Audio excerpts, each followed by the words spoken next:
그러므로 생각하라. 너희는 그때 육체로는 이방인이요 손으로 육체에 행한 할례를 받은 무리라 칭하는 자들로부터 할례를 받지 않는 무리라 칭함을 받는 자들이라.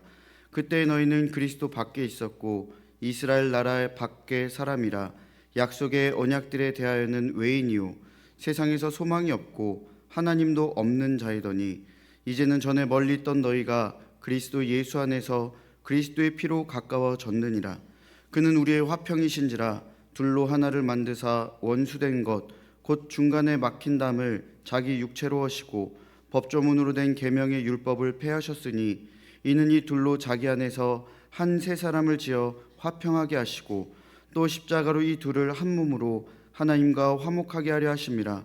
원수된 것을 십자가로 소멸하시고 또 오셔서 먼데 있는 너희에게 평안을 전하시고 가까운 데 있는 자들에게 평안을 전하셨으니 이는 그로 말미암아 우리들이 한 성령 안에서 아버지께 나아감을 얻게 하려 하심이라. 그러므로 이제부터 너희는 외인도 아니요 나그네도 아니요 오직 성도들과 동일한 시민이요 하나님의 권속이라. 너희는 사도들과 선지자들의 터 위에 세우심을 입은 자라. 그리스도 예수께서 친히 모퉁이 돌이 되셨느니라.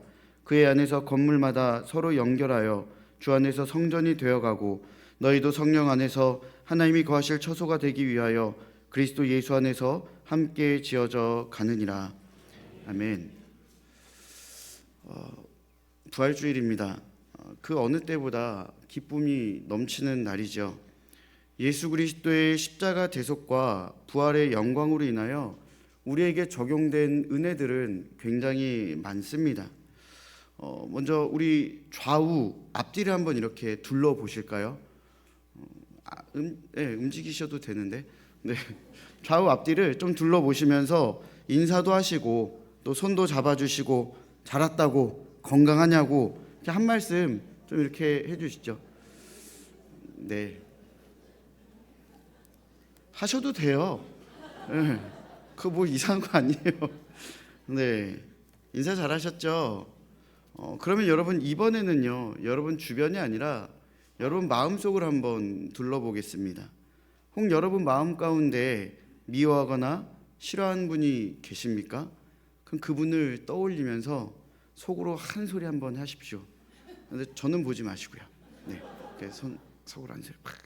네, 여러분 우리가 밉고 싫은 사람을 생각하면서 속으로 한 소리를 하고 나면 여러분 어떤 기분이 드십니까? 또는 속이 아니라 겉으로 드러내는 입으로 한 소리를 막 쏟아놓고 나면 어떠한 기분이 드십니까?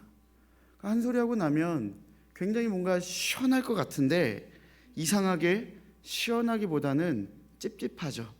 죄 지은 것 같은 불편함과 또 한편으로는 그 사람이 안쓰럽고 긍휼한 마음이 들기도 합니다. 여러분 주변에 계신 분들을 보시면 또 어떻습니까?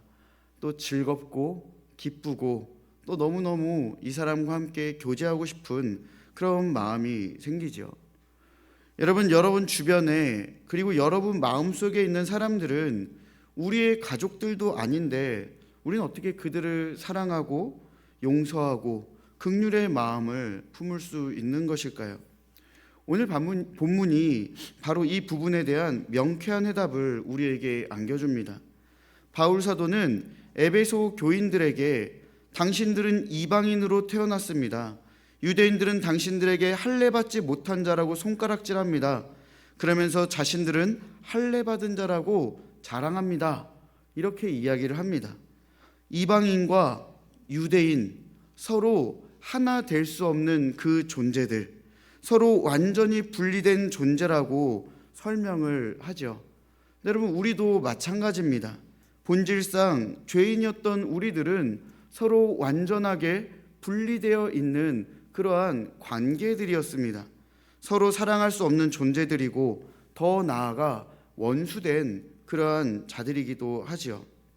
특히 이방인들인 예배소 성도들은 그리스도 밖에 있었고 이스라엘 밖의 사람이라 약속의 언약들이 하나도 적용이 안 된 자들이라 그렇게 이야기합니다.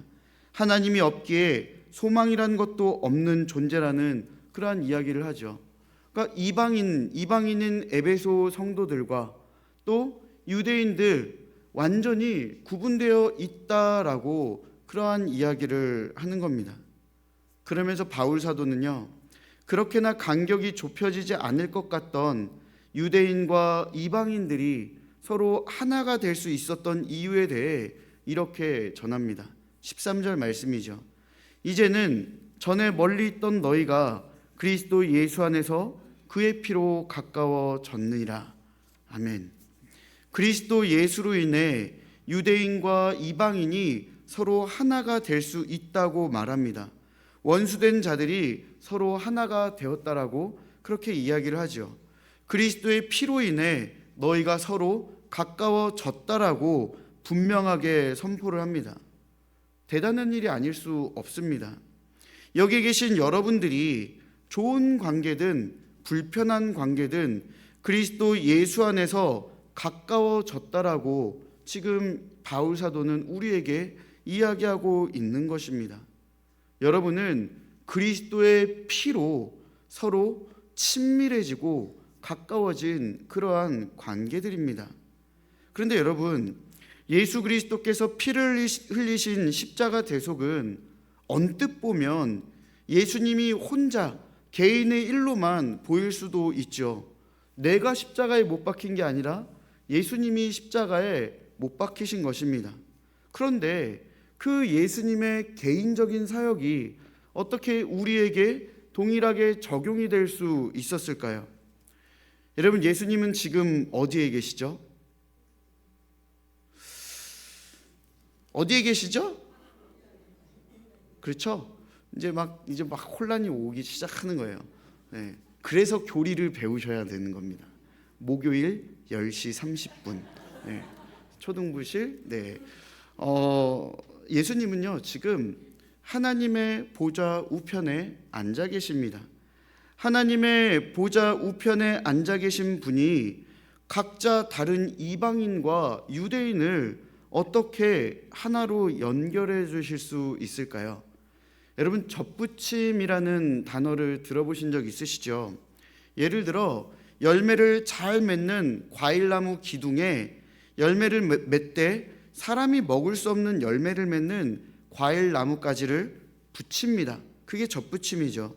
그러면 열매를 잘 맺는 과일나무가 물과 영양분, 그리고 그 열매를 잘 맺는 나무의 영향력을 접붙임된 가지로 흘려보냅니다. 그리고 결국 접붙임된 가지에서 사람이 먹을 수 있는 그러한 열매가 맺혀지게 되는 것이죠. 이유는 간단합니다.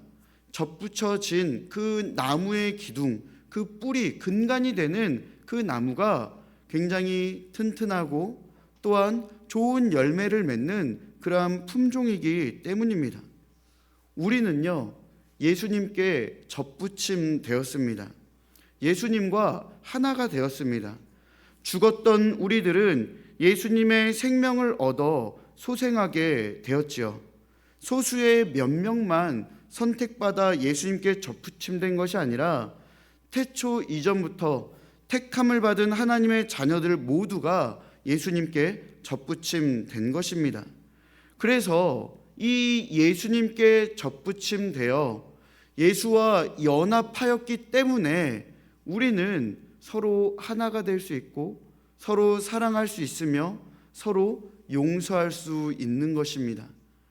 내 개인의 기분과 감정이 아니라 내가 하나로 돼 있는 그 예수님이 나에게 사랑을 공급해 주시니, 나에게 은혜를 공급해 주시니 나 또한 그 예수님의 영향을 그대로 받아 다른 이들에게 흘려보낼 수가 있는 것입니다.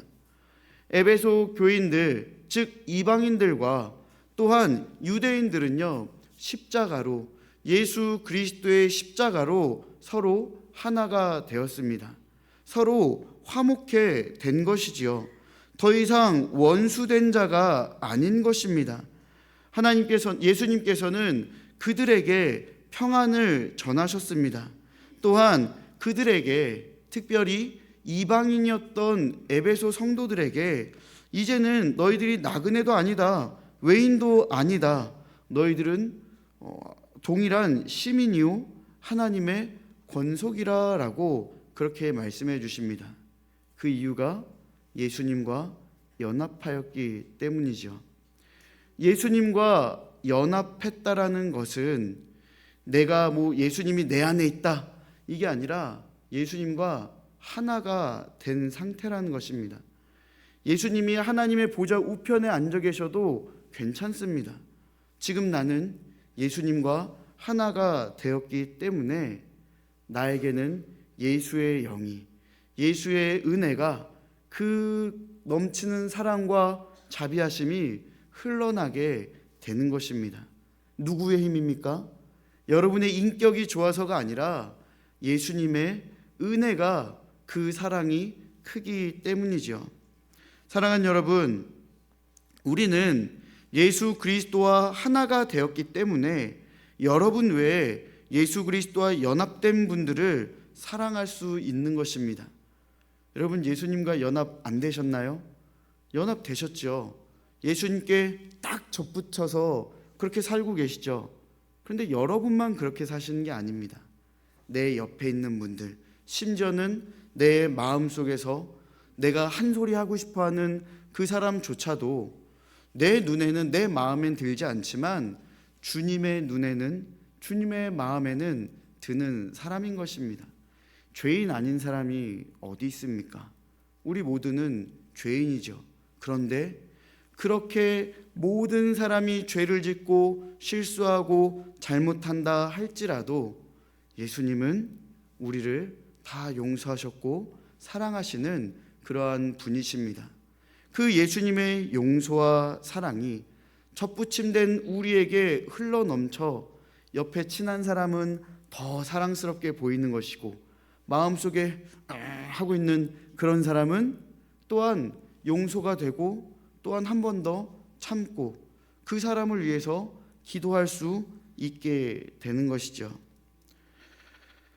특별히 관계가 불편한 사람까지 그 사람이 예수님과 연합되었다면 우리의 감정이 아닌 예수님의 사랑으로 우리가 서로 하나되며 친밀해질 수 있는 것입니다. 예수님을 믿는다는 것, 예수님의 그 부활의 영광과 그 십자가 대속의 은혜를 경험한다는 것은 단지 내 영혼의 구원만이 아니라 내 삶에 지금 방금 잠깐 얘기한 그 소소한 행복조차도 주님께서 허락하신다는 것입니다. 세상 사람들은 마음이 안 맞으면 그냥 외면하고 이 사람과 일 안 하고 그냥 서로 각자의 길을 가면 됩니다. 하지만 우리는 다르지요. 마음에 들지 않아도 한 번 더 그 사람이 신경 쓰이고 한 번 더 그 사람을 위해서 기도해주고, 그러다가 또 마음이 상하는 일이 있다 할지라도 우리는 그 상함 속에서 주님의 은혜를 구하며 다시 기도하게 되는 것입니다. 여러분, 행복하지 않습니까? 좋지 않습니까?